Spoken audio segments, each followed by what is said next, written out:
Hola amics, en aquest vídeo podreu veure com el Teixó ens visita en el ranxo, tant si hi ha boira com si plou, com si fa fred.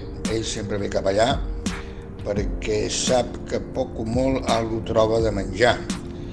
I aquí en aquest vídeo veurem com escarbotant sota de la palla que pot haver-hi per allà al terra, no?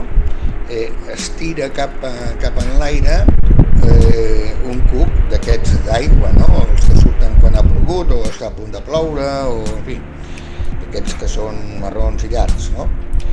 Doncs veurem com fa tot això, I més endavant veureu un nou visitant, que no us desvelo perquè ja el veureu, d'acord? Vinga, espero que us agradi.